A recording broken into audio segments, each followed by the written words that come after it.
মৰমৰ ছাত্ৰ-ছাত্ৰীসকল, আজি আমি ষষ্ঠ শ্ৰেণীৰ সমাজ বিচিত্ৰৰ পাঠ নং 11 বৈচিত্ৰ্যৰ মাজত ঐক্য ভাৰত আৰু উত্তৰ পূৰ্বাঞ্চলৰ জীৱন এই পাঠটো অনুশীলনী থকা প্ৰশ্ন উত্তৰসমূহ কৰিম। অনুশীলনী 1 তলৰ প্ৰশ্নবোৰৰ উত্তৰ দিয়া। বৈচিত্ৰ্য মানে কি? লিখিবা সমাজ বা দেশ এখনত বিভিন্ন জাতি, ধৰ্ম, বৰ্ণ, ভাষা আদিৰ লোকে বাস কৰে। মানুহৰ মাজত থকা এই ভিন্নতাবোৰকে আমি বৈচিত্ৰ্য বুলি ক'ব পাৰোঁ। এইখিনি লিখি দিবা। খ ঐক্য মানে কি? আৰু গ কি আছে? বৈচিত্ৰ্যৰ মাজত ঐক্য বুলিলে কি বুজা?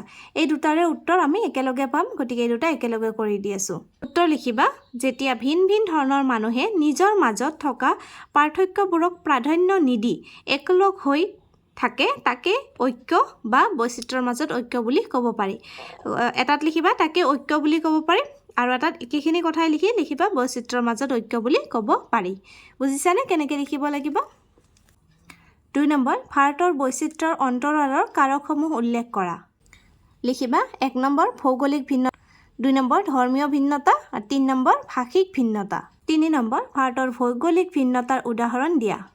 ভাৰতৰ উত্তৰে সুউচ্চ হিমালয় পৰ্বতমালা আৰু দক্ষিণে সুবিশাল মহাসাগৰ। পূবত পৃথিৱীৰ সবাতোকৈ বেছি বৰষুণ হোৱা ঠাই আৰু পশ্চিমত বিশাল মৰুভূমি। পৰ্বত উপকূলীয় অঞ্চল, সমতল ভূমি, বৰষুণ, মৰুভূমিৰে ভাৰতৰ ভৌগোলিক পৰিৱেশ অতি ঐতিহ্যপূৰ্ণ। এইখিনি লিখি দিবা। অনুশীলনী 2 তলৰ প্ৰশ্নবোৰৰ উত্তৰ দিয়া। ক ভাৰতক কিয় ধৰ্মনিৰপেক্ষ দেশ বুলি কোৱা হয়? উত্তৰ লিখা ভাৰতক ধৰ্মনিৰপেক্ষ দেশ বুলি কোৱা হয় কাৰণ ইয়াত নিজৰ ইচ্ছা অনুসৰি আনৰ হানি নোহোৱাকৈ সকলোৱে নিজৰ ধৰ্মীয় আস্থা বজাই ৰাখিব পাৰে। এইখিনি লিখি দিবা। খ মকৰ সংক্ৰান্তিৰ সময়ত পালন কৰা দুটা উৎসৱৰ নাম উল্লেখ কৰা। লিখিবা মকৰ সংক্ৰান্তিৰ সময়ত পালন কৰা দুটা উৎসৱৰ নাম হ'ল, উল্লেখ কৰা ঠাইত কি লিখিবা? হ'ল। লিখিবা মাঘ বিহু,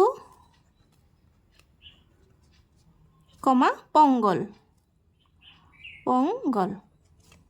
2 নম্বৰ উৎসৱ পাৰ্বণৰ ক্ষেত্ৰত ভাৰতত কেনেধৰণৰ সাদৃশ্য দেখা যায়? ইয়াৰ উত্তৰ লিখিবা ইয়াৰ পৰা। ধৰ্মীয় উৎসৱসমূহৰ বাহিৰে ভাৰতৰ বেছিভাগ উৎসৱ পাৰ্বণ কৃষিভিত্তিক হয়। সেইবাবে এনে লোক উৎসৱসমূহ পালন কৰাৰ উদ্দেশ্য আৰু তাৎপৰ্য মিল থকা দেখা যায়। উদাহৰণস্বৰূপে মকৰ সংক্ৰান্তিৰ সময়ত ভাৰতৰ প্ৰায় সকলো অঞ্চলতে খেতি চপোৱা হয় আৰু শীতৰো আগমন হয়। ইয়াৰ লগত সংগতি ৰাখি অসমত মাঘ বিহু, তামিলনাডুত পোংগল, গুজৰাটত উত্তৰায়ণ আৰু পঞ্জাৱত লোহৰী পালন কৰা হয়।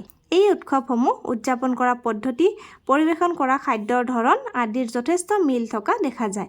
এইখিনি লিখি দিবা। আজিৰ ভিডিঅ'টি ইয়াতে সামৰিছোঁ।